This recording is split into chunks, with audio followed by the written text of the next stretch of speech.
With Gina. The news with Gina Grad. I'll have some sad news. We talked about this the other day. Reality star Beth Chapman, wife of Dwayne Dog Chapman, has died. She was 51. And this is the third, I believe, this year, people who were put in a medically induced coma and didn't make it. This just keeps coming up in the news. The star of the A&E's Dog the Bounty Hunter died of throat cancer in a Honolulu hospital after a few days in the medically induced coma. Her husband tweeted early in the morning saying this would be the time of the day they usually go hiking. The couple had been filming a new reality show called Dogs Most Wanted, which was supposed to premiere next year. It's unclear if the show will air. At this time, at the time of reading this, that's all the information we have. I think John Singleton was 51 as well. Wasn't Luke Perry about the same age? 50-something? Yeah, definitely. Early 52. Now we got to find out, Max Spada, when everyone's birthday was, because it'd be crazy if they were, weeks or days apart. But medically induced coma for all three? Yes, and I do remember reading that with Beth, at least one of the reports said she kept, when she was sort of semi-lucid, kept trying, pulling at her wires and pulling at her tubes. So that was the reason they put her in. Yeah. But that was just one report I happened to come through. Adam, that should be on your list of things to do before you die.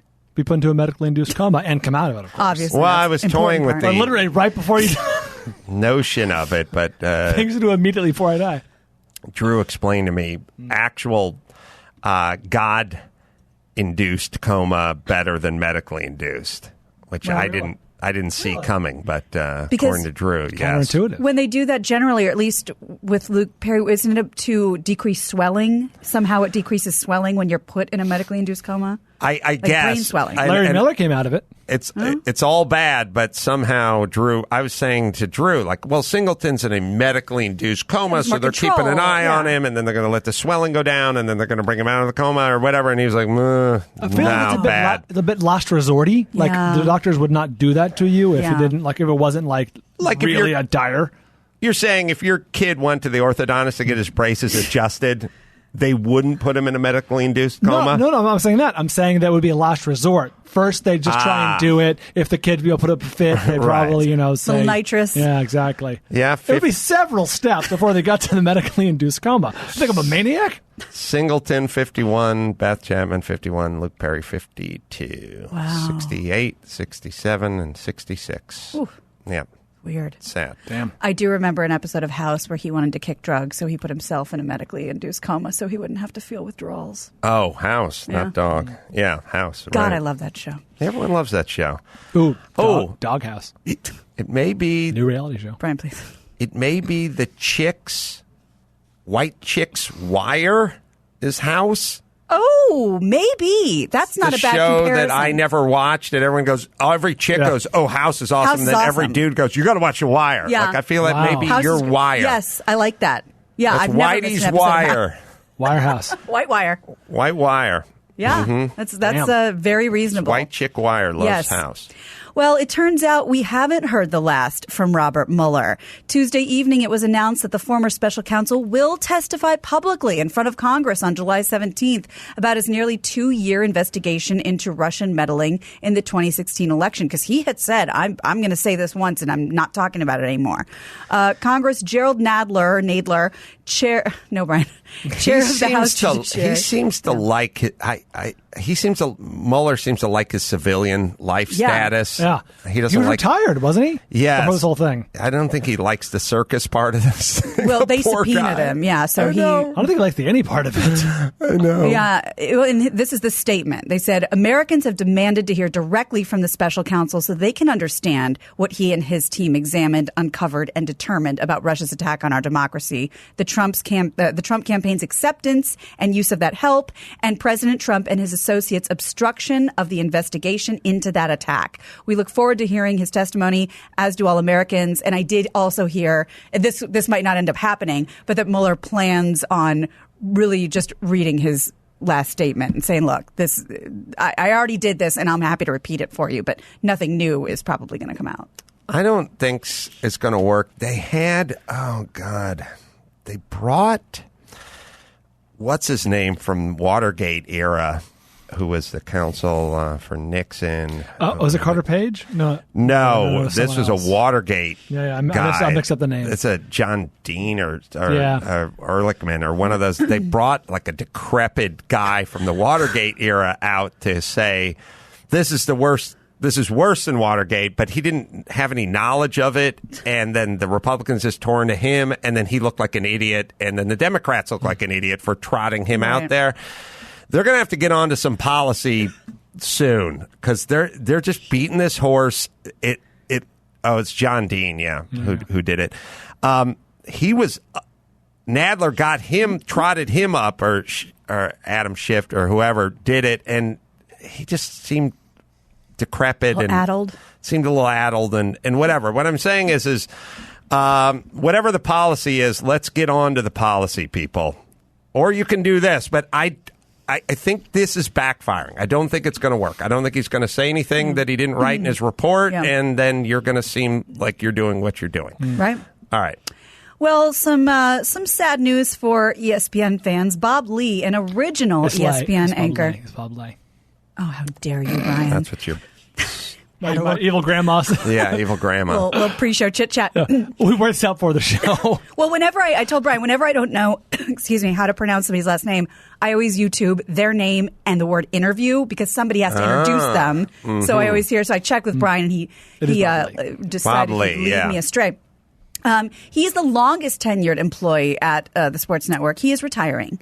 The 64-year-old host of Outside the Lines, former SportsCenter anchor, has been with ESPN since 1979. I think he was the original anchor. In the beginning, yep. In September, he announced that he was taking a 10-month sabbatical, and now he is officially retiring next week after a 40-year career. Next week? Yeah, he did say in a statement, to be clear, this is entirely my decision. I enjoy the best of health and the many blessings of my friends and family, and it is in that context that I'm making this change. But there's still Chris Berman, who's been with ESPN just a month less than Lee. How's Berman's hair doing? I feel like... Berman's a shell of his former self. Is he? Yeah, he's not that good on the air anymore.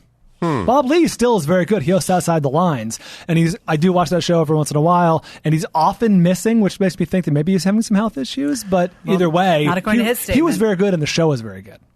Has Berman lost his fastball, or has sports evolved? I mean, Jason Whitlock's coming in here. A lot of these guys have stepped it up, or come up around people, and there's a lot of good personalities and a lot of hot takes and a lot of good stuff out there now. And a combination of losing a little speed on your fastball. I think all of the above. You're right about all those things. I think the game, ironically being TV, passed him by a little bit because he's still he's actually almost only leaning on those shticks. That's like when Damashek does the "back to you, Teach," right. That's just kind of all he does. He does he's just rumbling, a different era. Yeah, he's still doing the shtick, the Berman, which was great when it worked, but that was a long time ago. All right, what else, Gina? Well, Bill Cosby filed a 350-page appeal to his 2018 conviction.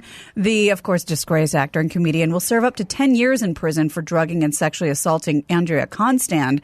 The 81-year-old had settled a civil suit in 2006, paid her $3.4 million. But in the wake of the Me Too movement, we talked about this, a district attorney reopened the case. Cosby's civil deposition testimony was used against him in the trial. He admitted to doping women with a powerful sedative, the Quaalude, which I didn't know you could get anymore. I don't know that you can. A jury convicted... This was a long time ago. Yeah, throughout his tenure. Yeah. A jury convicted Cosby of all counts, declared him to be a sexually violent predator. Quaaludes, by the way, Quaalude has the greatest selling point of not only any pharmaceutical drug, but of anything ever invented. Jesus. Yeah. Talk to us about that. Saying something. Sometimes they'll say, it's good for what ails you or something like that. And you go, Quaalude, which are they don't manufacture anymore, but ludes, basically was always pitched as a drunk pill. It is basically you take this pill, or you can drink a 6-pack.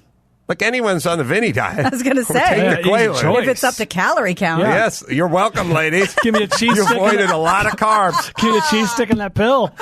Yeah.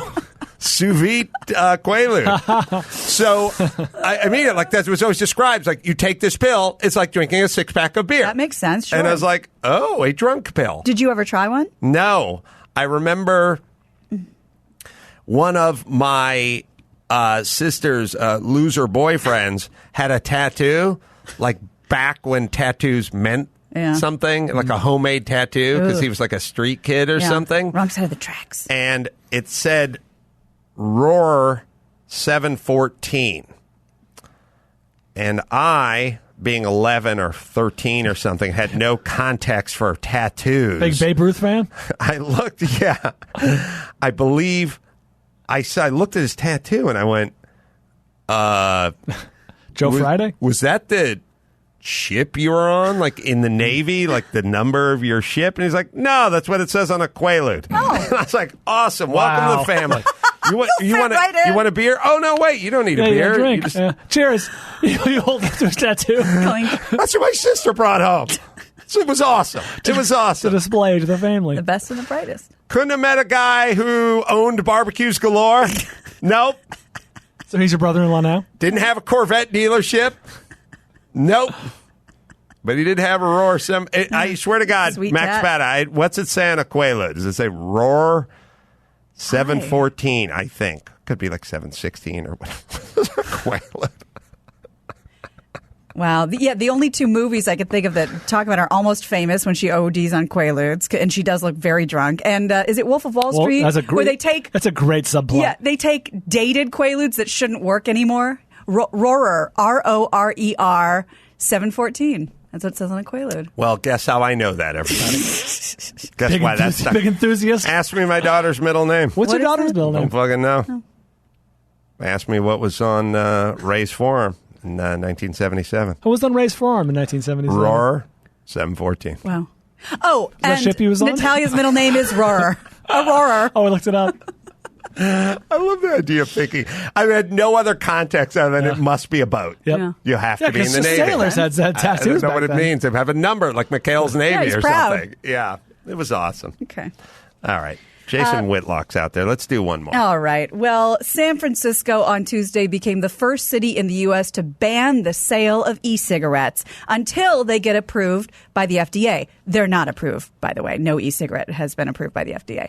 TheHill.com reports that the ban includes sales made both online and in brick and mortar stores, and also... Well, look, here's the thing, San Francisco and L.A., you two cities. You got to make a choice. It's either disease and typhus and typhoid and syringes everywhere and no declaring war on plastic straws and e-cigarettes. It can't be both. Right. We cannot have filth everywhere, homelessness everywhere, disease everywhere, and you're having a press conference to announce you're going after plastic straws and you're banning straws, or you're banning cups over 18 ounces, or you're banning e-cigarettes. Those are the things you do after you're done with the potholes and the bridges and the school system and the homeless and the taxes and the regulation. Once everything is worked out, then you go, let's really fine-tune this baby, and let's focus on e-cigarettes. But you don't step over piles of humanity to get to the fucking podium to deliver your sanctimonious e-cigarette thing. Why is it? Doesn't that just feel sort of lose-losey, like living in San Francisco? Yeah. Like you're getting it coming and going? Like and when you put it like that, you know, if this is grandstanding or, you know, virtue signaling or whatever. But if it's sort of virtue signaling and this is the biggest problem, you really are telling, you know, sick or mentally ill or drug-addicted people, you don't matter more than you even thought you didn't matter. We're devoting resources to something we deem more important. We're focusing on nicotine, which has no properties to it other than nicotine is the same as caffeine. It's just something. It doesn't have any. It doesn't make you fat. It has an addictive quality, and much like caffeine, and it's a stimulant. But there's nothing bad about nicotine. Just like there's nothing bad about caffeine. Now, The bad part about cigarettes is the smoke in the lungs. The part where... The additives. The water... Well, I'm just saying the vapor, the water vapor and the nicotine in and of itself is a zero fucking burger, idiots who are grandstanding. Even if it's a 2, you have junkies shooting up on the street, so perhaps... we could focus on that instead of this lose-lose, which is stepping over homeless and you asswipe blowhards grandstanding. Now we got both. Right. At least we could just, in silence, step over homeless people and run into potholes and quietly enjoy our lives. But you assholes have to fucking grandstand. And to me, it seems pretty clear that you're trying to draw focus from what the real problems are. But anyway, so they're going to outlaw... Yeah, and by the way, guess who's really not happy about this, which is a San Francisco-based company? Juul, the main most popular e-cigarette manufacturer. E-cigarette companies up there. They said they're working with lawmakers to support the creation of stricter regulations, but hammered Tuesday's vote as harmful to those actually seeking to quit smoking regular cigarettes. Drew cigarettes. hates this because Drew doesn't care about he doesn't care about nicotine, he doesn't care about caffeine, and he also cites some studies which are interesting, which is e-cigarette users have a much lower percentage of drug use. Now, they're not sure how connected it is, but there's some multiple studies that are suggesting that that's their weapon of choice, I guess. Like, I don't know, there's people that drink, but they don't smoke pot or something, you know, or there are people that are, you know, I'm a chocoholic. Give me the chocolate. Nobody gets hurt. So either way, I'm not sitting here going, I hope my son uses e-cigarettes. I'm saying city council, fix the fucking homeless shit and fix the infrastructure and fix the fucking schools. And if you have some time at the end of that week, you can burn some calories on e-cigarettes. Right now, you're here. Not interested. Don't care. All right, let's bring it home. You got it. I'm Gina Grad, and that's the news. Oh, no. Gina Grad. That was the news with Gina Grad.